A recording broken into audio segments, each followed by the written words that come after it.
Imagine standing in Seoul in 1953. The Korean War has just ended. Buildings are rubble. Infrastructure is destroyed. The average income is lower than many African nations at the time. Now fast forward just a few decades. That same country, South Korea, becomes home to global giants like Samsung, produces cutting-edge semiconductors, dominates shipbuilding, and exports culture worldwide. Or consider Japan in 1945, devastated after World War II. Within one generation, it rises to become the second largest economy in the world. And then there's China, where in 1978, GDP per capita was under $200. Today, it is the second largest economy globally, lifting more than 800 million people out of poverty. How does this keep happening in East Asia? Like and subscribe the video so that we can bring more interesting and factful content to you like this. Because this isn't coincidence, it's a pattern. And patterns reveal systems. If you search for the strongest common factor across East Asian economic success stories, you'll find one word repeatedly: education. In Confucian-influenced societies, education has long been seen not merely as personal achievement, but as moral duty and social responsibility. This cultural foundation created fertile ground for modern economic policy. After the war, Japan made universal education a priority. South Korea invested aggressively in literacy and STEM fields during the 1960s and 70s. Singapore, under Lee Kuan Yew, redesigned its education system to align with industrial needs, engineering, mathematics, and bilingual proficiency. Today, Singapore, South Korea, Japan, and parts of China consistently rank among the top performers in global educational assessments, such as PISA. Why does this matter? Because economic growth in the modern era depends less on natural resources and more on human capital formation, skills, discipline, and technical knowledge. East Asia lacked oil. It lacked vast mineral wealth, so it developed its people instead.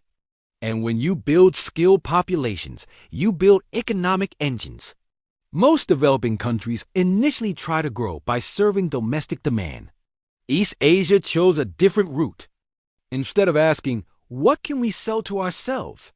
They asked, what can we sell to the world? Japan led this transformation first. In the 1950s and 60s, companies like Toyota and Sony began exporting affordable but increasingly high-quality products to the United States and Europe. This strategy forced Japanese companies to compete at global standards. Survival required efficiency, innovation, and quality control. South Korea followed a similar path. Government policy supported large industrial groups, later known as chaebols, including Samsung and Hyundai. But here's the key detail. State support came with performance pressure. If these companies failed to export successfully, they lost backing. Then came China. In 1978, under Deng Xiaoping, China launched economic reforms and opened special economic zones such as Shenzhen. Foreign companies were invited to invest. Manufacturing scaled at historic speed. The result was the largest poverty reduction event in human history. Over 800 million people lifted out of extreme poverty, according to the World Bank. Export-led growth created discipline, and discipline created competitiveness.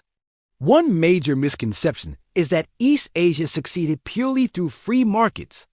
In reality, governments played an active strategic role.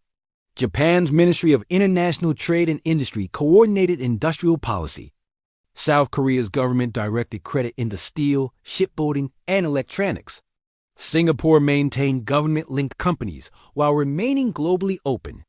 This model is often described as the developmental state, but there's something important here. Unlike many state-controlled economies that failed, East Asian governments demanded measurable results. Firms were pushed into global competition. They were protected, but only temporarily. Success meant exporting. Failure meant restructuring. This combination of state coordination and market discipline created rapid industrial upgrading. It wasn't pure capitalism. It wasn't pure socialism. It was pragmatic economics. Another invisible driver of East Asia's rise is savings culture. For decades, countries like China, South Korea, And Singapore maintained extremely high domestic savings rates, often exceeding 30 to 40% of GDP. Why does this matter? Savings fuel investment. Investment builds infrastructure, factories, research centers, and technology ecosystems. In the 1970s and 80s, South Korea invested heavily in steel and heavy industries. China invested in highways, ports, and urban expansion. Singapore invested in logistics and finance infrastructure. While many developing nations struggle with capital shortages, East Asia recycled domestic savings into long-term growth. High savings also created financial stability during global shocks. Consider this. Economic growth accelerates when transportation costs fall and communication improves. East Asia understood this deeply. Japan built advanced rail systems that increased urban productivity. China constructed the world's largest high-speed rail network. Singapore became one of the world's busiest port hubs. South Korea developed world-class broadband networks early on. Infrastructure is not glamorous, but it multiplies efficiency. Ports increase exports. Rail increases labor mobility. Broadband enables digital economies. Infrastructure transformed East Asia from regional producers into global trade hubs. Many developing countries get stuck producing low-cost goods. East Asia did not. Japan started with textiles, but moved into automobiles and advanced electronics. South Korea moved from assembling products to designing advanced semiconductors. Taiwan became home to TSMC, which today manufactures over half of the world's advanced chips. China is now pushing into artificial intelligence, electric vehicles, and renewable energy. Each economy followed a ladder. Low wages gives manufacturing, gives technology absorption, gives innovation leadership. The willingness to upgrade continuously prevented stagnation. In 1997, the Asian financial crisis hit hard. Currencies collapsed, capital fled, economies contracted. South Korea had to accept an IMF bailout. But instead of long-term stagnation, reforms followed. Improved financial transparency, corporate restructuring, stronger regulation. The crisis forced modernization. And when the global economy recovered, East Asia rebounded stronger.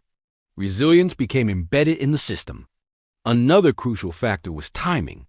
During the Cold War, the United States supported Japan, South Korea, and Taiwan economically and strategically as part of its containment policy. Access to Western markets and security guarantees allowed these economies to focus on growth rather than military conflict. China's rise later benefited from globalization and global supply chains in the 1990s. And 2000s, global trade expansion provided the external demand necessary for export-led models to thrive. History, geopolitics, and economics aligned. So why does East Asia keep producing economic superpowers?